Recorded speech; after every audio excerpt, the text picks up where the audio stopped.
La primera versión del tiempo circular aparece en Platón. Ahí capítulo 39 del Timeo.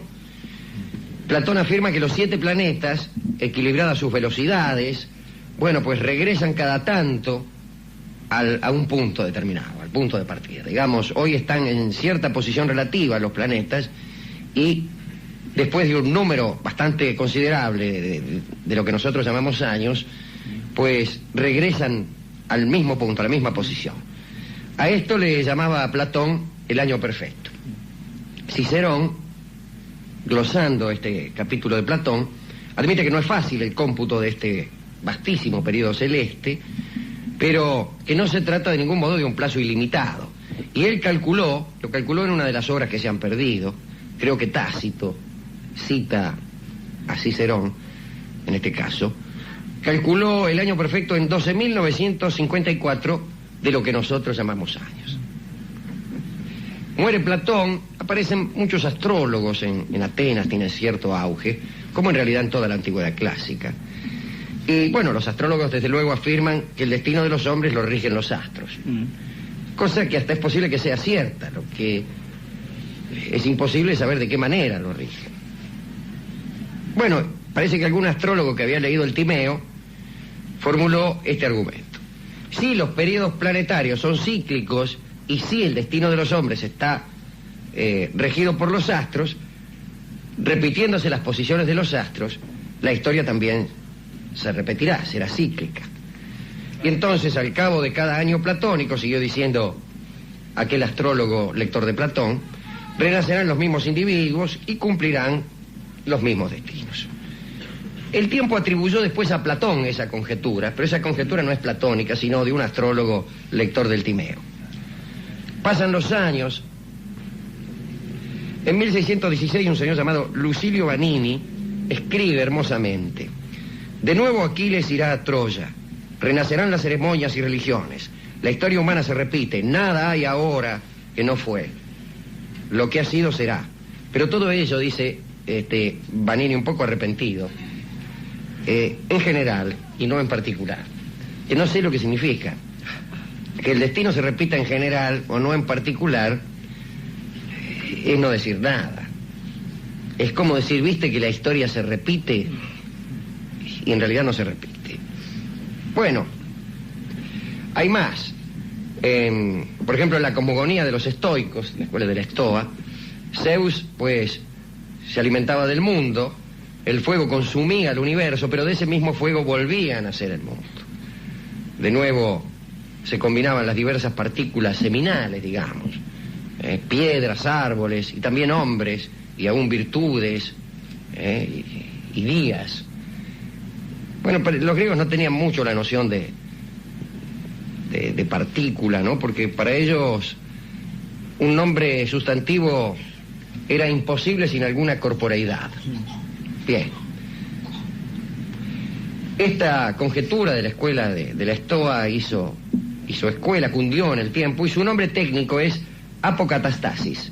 Atención para aquellas personas que por ahí andan por la calle, salen con una mina, y la mina dice, viste que al final volvemos a encontrar lo que la historia se repite. Usted le dice, sí, apocatastasis. Y la mina le dice, vamos a ver. Tómatela. No es para tanto. No creo que tenga suerte. Sí. Depende. San Agustín, pues, se ocupó de refutar en Civitas Dei, la ciudad de Dios, vamos, el libro ese que... Esta doctrina del eterno retorno, a él le reventaba, y como a cualquiera, lo he dicho esto en la charla, la crucifixión, el papel de la crucifixión en una historia que se repetía. Pues la crucifixión, que es para los cristianos un hachazo en la historia, resultaba ser una pirueta que se repetía infinitamente. Del mismo modo, el juicio final, la posibilidad de redención y cualquier otra cosa, ¿no? La concepción cristiana de la historia y del tiempo es lineal. Los pitagóricos estaban de acuerdo con esto y decían que la historia se repetía para que Dios fuera aprendiendo cómo funcionaba el universo, lo cual es una teoría más bien doméstica, ¿no? Bueno, Marco Aurelio me gusta. Mire lo que escribía Marco Aurelio. Leo. Aunque los años de tu vida fueren 3000 o 10 veces 3000, recuerda que ninguno pierde otra vida que la que vive ahora. El término más largo y el más breve son iguales. El presente es de todos. Morir es perder el presente. Nadie pierde el pasado ni el porvenir. A nadie pueden quitarle lo que no tiene. No tiene mucho que ver con el eterno retorno, pero es finalmente una negación del pasado y el porvenir, una hermosa negación del pasado y el porvenir, y una curiosa y estoica manera de ver la muerte. También lo dice Schopenhauer esto. Borges tiene un poema parecido, recuerda, nadie pierde, repito vanamente, sino lo que no tiene o no ha tenido, decía. Es verdad, bueno, Borges ha sido muy seguidor, especialmente de Schopenhauer. La forma de aparición, dice el final Schopenhauer, de la voluntad es solo el presente, no el pasado ni el porvenir. Estos no existen más que para el concepto y el encadenamiento de la conciencia sometida al principio de razón. Nadie ha vivido el pasado, nadie vivirá en el porvenir. El presente es la forma de toda vida, dice el amigo. Hay otras cosas parecidas a un eterno retorno. Después de todo, los famosos ciclos brahmánicos, los kalpas. Claro, pero no era un retorno, eran ciclos similares, pero no idénticos. De todos modos eran tan largos, ¿no?, que meten miedo. 4.320.000 años cada uno. Usted lo tiene calculado. Las metáforas son aterradoras. Un día de Brahma, dice. Los periodos de Brahma se miden con un reloj que es una pirámide, digamos, como las de Egipto. Muy lentamente desgastada por el ala de un pájaro que cada 1000 años la roza. Con el ala. Pasa el pájaro y roza la pirámide con un ala. Cuando se desgasta la pirámide ha pasado un día del Brahma. Bueno, esos son días que rinden, ¿no?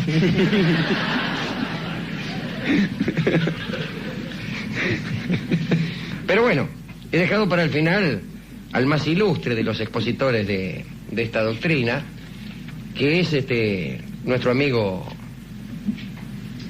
Nietzsche, que dice que lo inventó él. Borges justamente se maravilla de este decir de Nietzsche, que lo hace en una página memorable. Él dice: engendré la doctrina del eterno retorno un día en un sendero de los bosques de Silva Plana. Era el mediodía y era en agosto de 1881. Nietzsche era un gran helenista y un conocedor de la historia del pensamiento, así que no pudo ignorar todos estos antecedentes. También dice en ese mismo texto, en otro momento, cómo hacerle una memoria al animal hombre, burlándose justamente de esta posibilidad de inventar cosas, ¿no? Y dice una cosa muy linda, dice: inmortal el instante en que engendré el eterno regreso.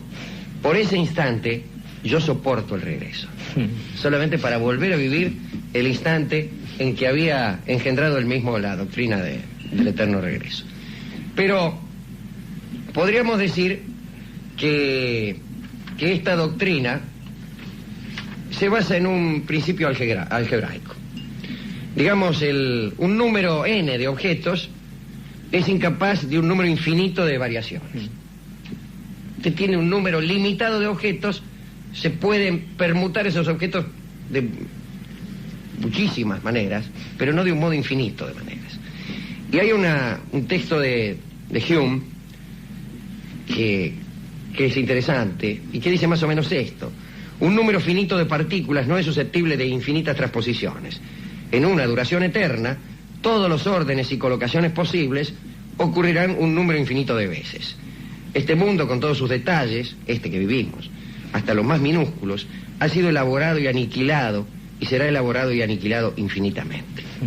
O sea, hay en el mundo un número finito, digamos, de átomos. Bueno, ¿de cuántas maneras se pueden permutar esos átomos? De muchísimas, pero no de un número infinito. Lo hacemos más fácil, incluso para no pensar de manera tan abstracta. ¿Cuántos granos de arena hay en cualquiera de los balnearios de Mar del Plata? Bueno, la forma en que se pueden combinar esos granos de arena es muy grande. El número de sus posiciones relativas posibles es grandísimo, pero no infinito. Muy bien. Pero saquemos la cuenta de cuántas maneras se podrán permutar los átomos.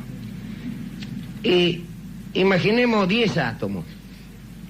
¿De cuántas maneras diferentes se pueden permutar 10 átomos? ¿Cuántas colocaciones distintas pueden tener? Factorial. Factorial. Factorial de 1 10. por 2, por 3, por 4, por 5, por 6, por 7, por 8, por 9, por 10. Ahórrese la cuenta. Le da 3.628.800. Eso con 10 átomos.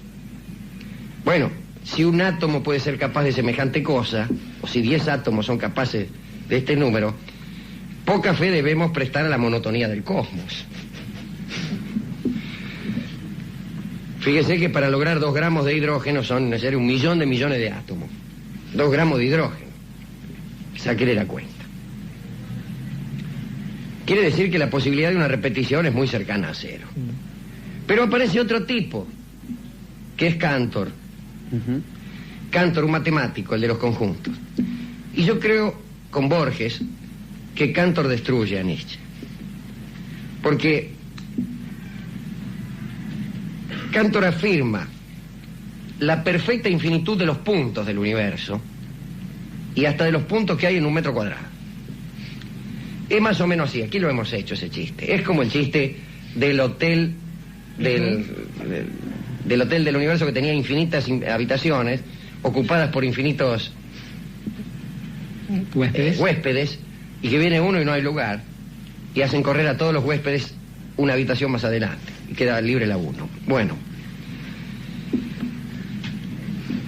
contar, dice Cantor, es equiparar 2 series. Si decimos que por cada persona que entra por esa puerta hacemos una raya en este papel, bastará con contar las rayas de este papel para saber cuántas personas entraron. Equiparamos 2 series, la serie de rayas y la serie de personas que han entrado.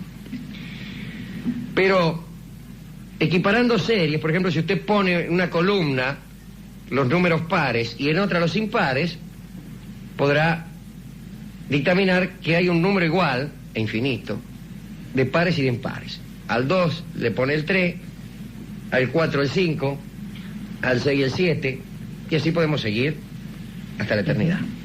Pero hay más que eso. Por ejemplo, hay tantos múltiplos de 8 como números hay. Basta con ponerle al 1 el 8, al 2 el 16, al 3 el 24, al 4 el 32, al 5 el 40, y así también podemos seguir infinitamente. Vamos, conjunto infinito, dice Cantor, es el que puede equivaler a sus conjuntos parciales.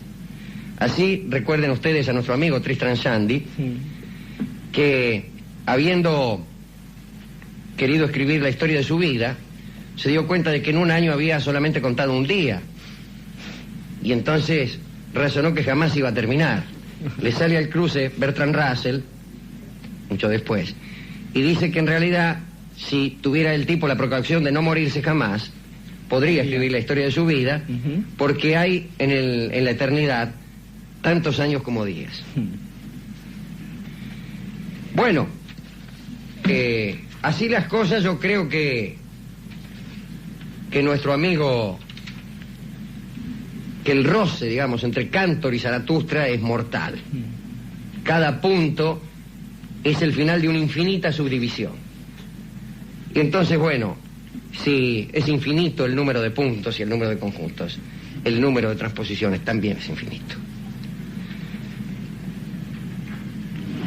Y nos quedamos contentos después de esto, después de resolver que esta historia del eterno retorno no es más que una patraña. ¿Y por qué nos quedamos contentos? Y porque a nosotros tampoco nos gusta el eterno retorno. Se me dirá que es preferible una historia cíclica que una historia de aniquilación. Es verdad. Se me dirá que justamente uno de los sueños que uno ha tenido es el de navegar a placer por los tiempos. Ah, bueno, pero una cosa es navegar a placer por los tiempos y otra cosa es estar condenado a repetir la historia, y lo que es peor, sin saber que uno la repite. Bueno, saber que uno la repite sería espantoso. Sin saber incluso cuál es ese rumbo. Estaba recordando días atrás, usted comentaba una historia, una bellísima idea de otro numen de este programa, que es don Miguel de Unamuno, acerca del fluir de los tiempos y de dónde, hacia dónde van esas aguas justamente, y cómo sería en ese caso también, ¿no? Don Miguel de Unamuno creía que él usó como tantos la metáfora del río para el tiempo, pero al contrario de todos, que dicen que el río fluye desde el pasado hacia el futuro, que es lo primero que a uno se le ocurre. Unamuno pensó, y lo dijo en un poema, que la fuente del río del tiempo era el futuro, hacia el futuro que es su manantial. Y es verdad, es verdad. El agua que pasa queda atrás nuestro, y la que no llegó todavía es la del manantial, que es el futuro. El manantial del tiempo es el futuro. Pero esto tampoco tendría sentido en un tiempo circular. No. Pero además hay una última cosa que quiero decir. Repetir la historia y saberlo nos haría a todos muy cancheros. Con cierta fatiga estaríamos recitando nuestras líneas. Y a la fatiga sucede un cierto aire cachador. Es como los actores que, hartos de representar una obra, la empiezan a representar a desgano. Imagínense que viviéramos a desgano y que en los momentos más dramáticos de nuestra vida pusiéramos voces un poco más finitas de lo conveniente, guiñáramos el ojo a uno de nuestros amigos, por ejemplo, así que me condenan a muerte. Le dice al otro, ya lo han se hace uno amigo de sus verdugos, de tanto verse, de tanto codearse.